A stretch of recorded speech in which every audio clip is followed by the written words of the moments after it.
ইতিহাসের গুরুত্বপূর্ণ সাল, যেগুলো বিভিন্ন চাকরির পরীক্ষায়, বেশিরভাগ চাকরির পরীক্ষায় কিন্তু আসে। তো তার জন্য এই ভিডিওটা খুবই গুরুত্বপূর্ণ এবং ভিডিওটা অবশ্যই শেষ পর্যন্ত দেখবেন এবং অনেকগুলো সাল সম্পর্কে ধারণা তৈরি হয়ে যাবে। 1765 খ্রিস্টাব্দে ইস্ট ইন্ডিয়া কোম্পানির দেওয়ানি লাভ। 1770-76 মন্বন্তর। 1772 ওয়ারেন হেস্টিংসের গভর্নর পদে নিযুক্ত। 1773 ওয়ারেন হেস্টিংস দস্তক প্রথা লোপ এবং রেগুলেটিং অ্যাক্ট প্রবর্তন। 1774 কলকাতায় সুপ্রিম কোর্ট স্থাপন। 1784 পিটের ভারত শাসন আইন। 1761 পানিপথের তৃতীয় যুদ্ধ।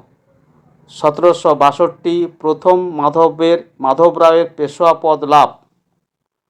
1767 থেকে 69 প্রথম ইঙ্গ-মহীশূর যুদ্ধ। 1774 দ্বিতীয় মাধব রায়ের নতুন পেশোয়া পদ। 1775 সুরাটের সন্ধি, প্রথম ইঙ্গ-মারাঠা যুদ্ধের সূচনা। 1776 পুরন্দরের সন্ধি। 1780 দ্বিতীয় ইঙ্গ-মহীশূর যুদ্ধের সূচনা। 1781 তাঞ্জোরের যুদ্ধ। 1782 সলবাইয়ের সন্ধি এবং হায়দার আলীর মৃত্যু।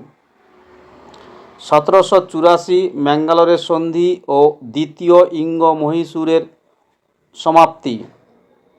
1785 ওয়ারেন হেস্টিংসের পদত্যাগ এবং গভর্নর জেনারেল।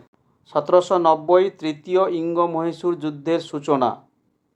1792 শ্রীরঙ্গপত্তমের সন্ধি এবং রঞ্জিত সিংয়ের সিংহাসন আরোহণ।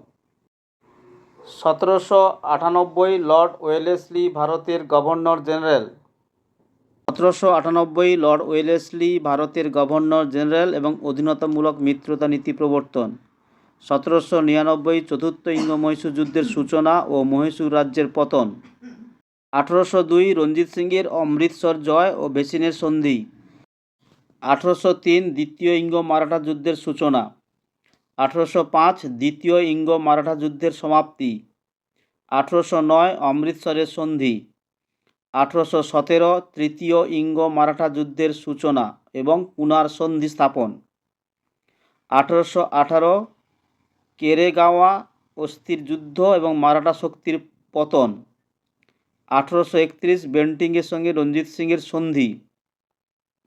1838 শাহ সুজা ইংরেজ ও রঞ্জিত সিংয়ের মধ্যে ত্রিশক্তি মিত্রতা চুক্তি। 1839 রঞ্জিত সিংয়ের মৃত্যু। 1845 প্রথম ইঙ্গ-শিখ যুদ্ধের সূচনা। 1846 লাহোরের সন্ধি, প্রথম ইঙ্গ-শিখ যুদ্ধের সমাপ্তি। 1848 দ্বিতীয় ইঙ্গ-শিখ যুদ্ধের সূচনা। 1849 চিলিনওয়ালা যুদ্ধ ও গুজরাটের যুদ্ধ, পাঞ্জাবের জয়।